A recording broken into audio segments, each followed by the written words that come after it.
ሰላም ጤና ይስጥልን ተመልካቾቻችን እንደምን ዋላችሁ እንደምን አመሻችሁ ከአንከር ሚዲያ ዝግጅት ክፍል ያክብሮ ሰላምታችንን እናቀርባለን።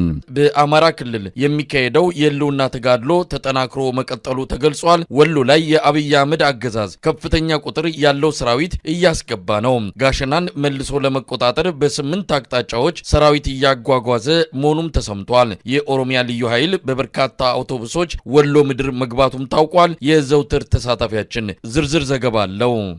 ሰሜን ወሎና ደቡብ ወሎ እንዲሁም ምዕራብ ወሎ አካባቢ እየተደረገ ያለው ውጊያ ባለበት ሙቀት እየቀጠለ ሲሆን አሁን ወደ ሌሎች የአማራ ክልል ዞኖችና ግዛቶች አካባቢ እየተስፋፋ እንደሚገኝና በተለይ ደግሞ የአማራ ፋኖ ብሔራዊ ኃይል የምዕራብ አማራ ቀጠና በምስራቅ ጎጃም የምትገኘው መርጦ ለማርያም ከተማ በቴዎድሮስ እዝ ሳሙኤል አወቀ 9ኛ ክፍለ ጦር አማካኝነት በ5 አቅጣጫ ከበባ ውስጥ በማስገባት አብዛኛውን የከተማዋን ክፍል ማለትም መሃል ከተማ ሆስፒታል፣ ገበያውን፣ አወናይ የተባለ ሰፈርን፣ ሸረፊትና ቴክኒክና ሙያ ኮሌጅን አካባቢ በእጃቸው በማስገባት በርካታ የአገዛዙ ጦር መደምሰሳቸውንና ከተማውን 90% አካባቢ መቆጣጠር መቻላቸውንና ውጊያዎች አሁንም ተጠናክረው እንደቀጠሉ የመርጦ ለማርያም ከተማ ግን በአብዛኛው በፋኖ እጅ መውደቋን ተገልጿል። እየተደረገ ባለው ውጊያ ከ50 በላይ የአገዛዙ አድማ ብተና ኃይል መደምሰሱንና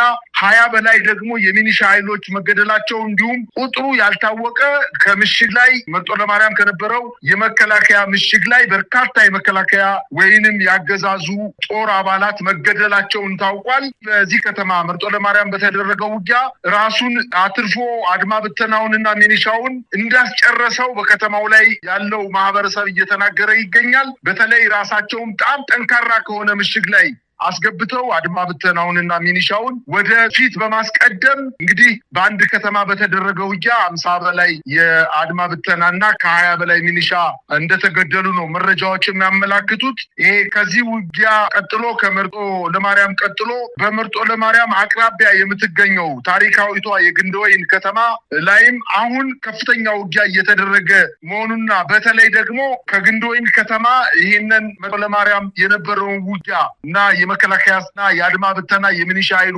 በአጠቃላይ የአገዛዙ ጦር መመታቱን ተከትሎ ከግንደወይን ከተማ የነበረው የመንግስት ጦር ቦታውን ነቅሎ በመውጣት ወደ መርጦ ለማርያም እንቅስቃሴ አድርጎ ነበረ።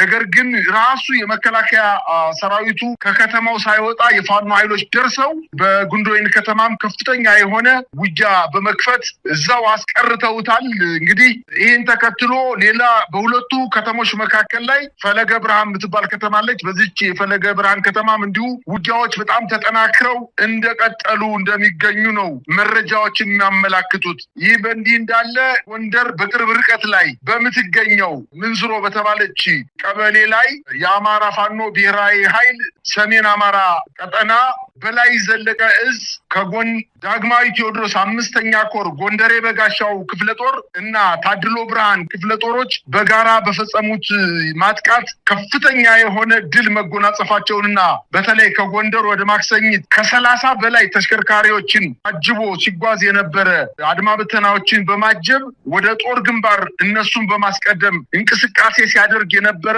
የአገዛዙ ወይም የአብይ አህመድ ሰራዊት በዚች በማክሰኝንና ምንዝሮ በተባለች መሃል ላይ ውጊያ ገጥመው ጉዳት እንደደረሰና በተለይ የድሽቃ ተኳሹን አነጣጥሮ በመምታት ድሽቃ ተኳሹን ጨምሮ ከ11 በላይ የአድማ ብተና አባላት ሲገደሉ ከ15 በላይ የመከላከያ ሰራዊት አባላት እንደተገደሉና ከ9 በላይ ማቁሰላቸውንና በተደረገው ውጊያም አካባቢውን ለቀው መሸሸት መቻላቸውን ነው መረጃዎች የሚያመላክቱት።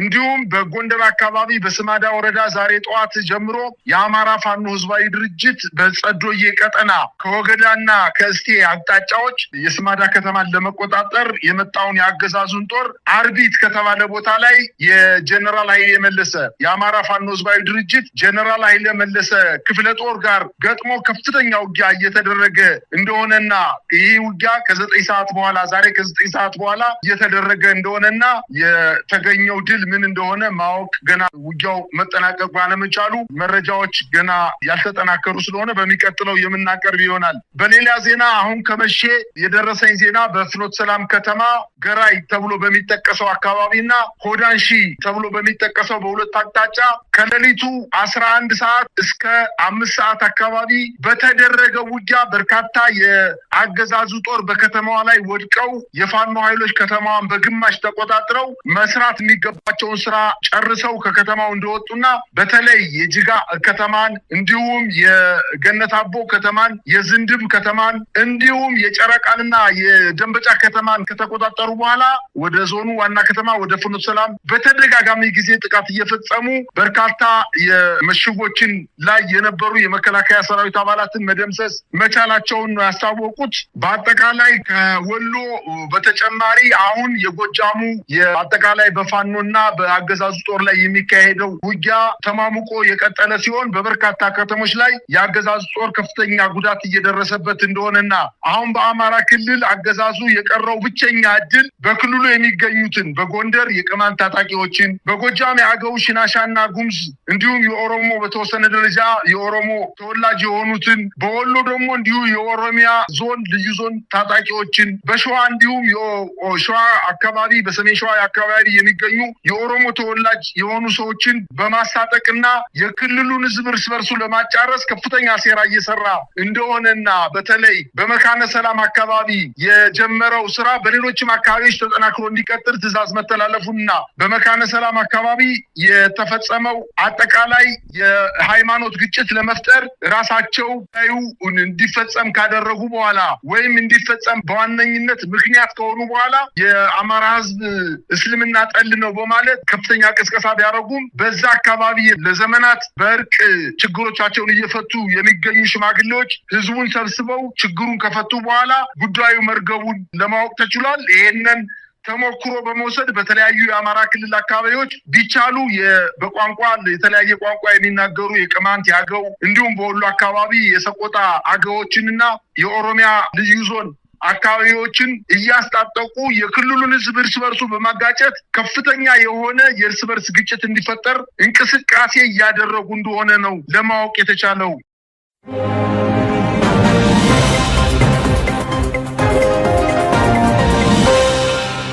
ይህ በእንዲህ እንዳለ የ2018 ምርጫ ክንውንን የአማራና የኦሮሚያ ክልሎች የጸጥታ ሁኔታ የሚወስነው እንደሚሆን አንድ የብልጽግና ሰነድ አመለከተ።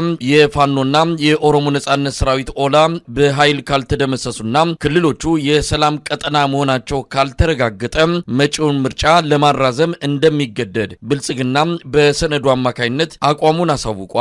በሁለቱ ክልሎች የሚካሄደው የትጥቅ ትግል መፍትሄ ካልተበጀለት የ2018 ምርጫ ለማካሄድ እንደማይቻል በራሱ በብልጽግና ፓርቲ በኩል የተዘጋጀው ሰነድ በግልጽ ያመላከተ መሆኑን ነው ለአንከር ሚዲያ በደረሰው መረጃ ላይ ተመለከተው። ከምርጫ ቦርድ የቀረበው የምርጫ አፈጻጸም አስቻይ ሁኔታዎች ግምገማም አሁን ባለው የጸጥታ ሁኔታ በመላ ሀገሪቱ በአንድ ጊዜ ምርጫ ለማካሄድ የሚቻል እንዳልሆነ የተገለጸ ሲሆን የብልጽግናው ሰነድ ይህንኑ በመተንተን የጸጥታው ሁኔታ አስተማማኝ ለማድረግ እንሰራለን፣ ካልሆነም እናራዝማለን የሚል እቅድ እንዳለው ተመልክቷል።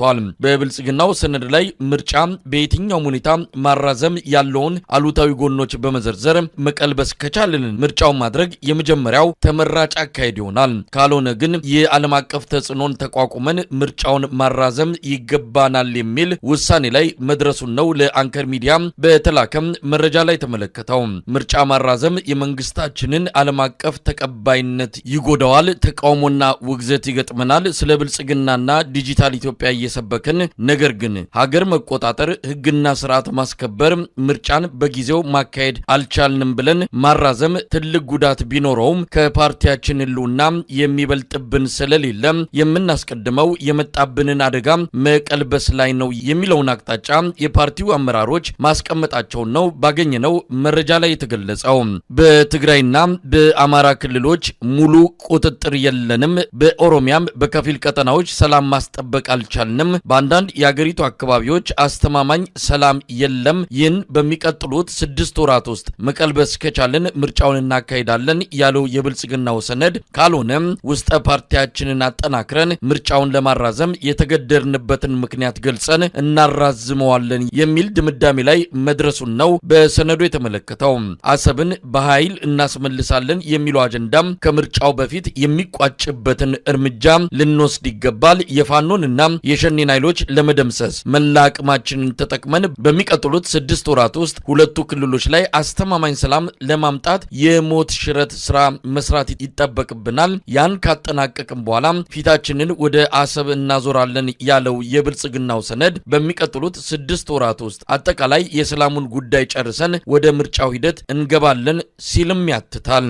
ብልጽግና አሁን ያለው የሀገሪቱ ሁኔታ በዚሁ ከቀጠለ ምርጫውን ማድረግ እንደማይቻል ውስጥ ለውስጥ ለአባላቱ እየገለጸ ሲሆን ለማንኛውም አይነት የፓርቲው ውሳኔ አባላቱ ተዘጋጅተው እንዲጠብቁ ከወዲሁ ማሳሰቢያ መስጠቱም ተመልክቷል። የባለፈው ምርጫ በኮቪድ ምክንያት መራዘሙ የሚታወስ ሲሆን የሀገሪቱ የጸጥታ ሁኔታ የ2013 ምርጫ መራዘም አንዱ ምክንያት ሆኖ መጠቀሱ ይታወቃል። ታዛቢዎች እንደሚሉት ከዚህ ቀደም ከነበረው የሀገሪቱ የሰላም ሁኔታ አንጻር የዘንድሮ እጅግ የከፋ በመሆኑ ምርጫውን ለማካሄድ የሚያስችል አንዳችም ሁኔታ የለም። ሀገሪቱ የቀውስ ጊዜ ላይ እንደሆነች፣ የአብይ አህመድ አገዛዝ ሕግና ስርዓት ለማስከበር የሚያስችል አቅም እንደሌለው፣ ከሀገሪቱ የምርጫ አካባቢዎች አብዛኞቹ በጸጥታ ችግር ውስጥ እንዳሉ በመጥቀስ ምርጫ ለማካሄድ የሚያስችል ነባራዊ ሁኔታ እንደሌለ፣ የዘንድሮ ምርጫ ሊካሄድ እንደማይችልም በራሱ በብልጽግናው አገዛዝ ጭምር ከድምዳሜ ላይ መደረሱ መጪው የኢትዮጵያ ፖለቲካ ሁኔታ አሳሳቢ ይሆናል ሲሉ ታዛቢዎች በመግለጽ ላይ ናቸው። ከብልጽግና ድጋፍና ድጎማ ከሚደረግላቸው በቀር አብዛኞቹ የተቃዋሚ የፖለቲካ ፓርቲዎች ከወዲሁ ምርጫውን ለመሳተፍ እንደማይችሉ አቋማቸውን ግልጽ እያደረጉ ናቸው።